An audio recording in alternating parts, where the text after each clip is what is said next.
Bayram навигация вариант предлагает взлетная посадочная полоса ушул модельно калкалып бирок с удлинением бул жака и бул жака 4 метргечи. Анан ошону азыр бизге бериш керек. Алар заключение. Ошондой заход можно или нет? Бирок ошондой бир эле заход болуп калат. Как действующий оттуда был самолет. Ошондой эле болот. Бирөө ошондон учат, кайра конот, бияктан кайра ошо жака учат. Бирок ошол варианттын эки носу болуп атат да. Бирөөсү 30 взлетно-посадочная полоса могул жагында 400 метр болуп атат биздечи.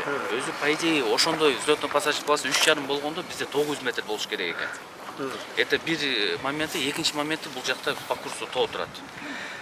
Экинчи вариант предлагать эттик ал институтка. Нар жагына смещение, кичине нар ту сторону, тигил тарабына.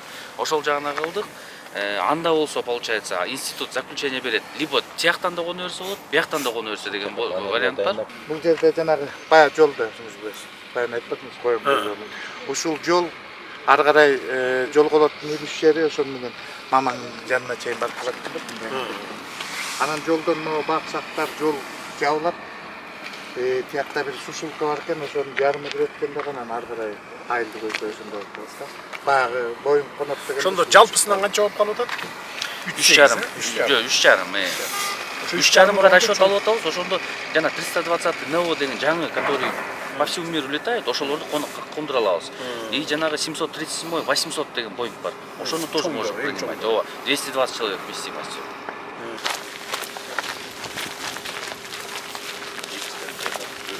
В случае увеличения, получается, пропускная мощность бөлүш керек да, если мы будем принимать чоң борттордучу, анан ошого биз карап көрөбүз, подрядчик менен сүйлөшөбүз, если действительно полоса чоңой турган болгондо, биз модульный кылып ичине логистиканы өзгөртөбүз, же ичине модульный кылып расширение кылабыз да. Кошсо болот. Анткени мунун пропускная мощность азыр где-то 250 адам бир саатта өтөт турганчы.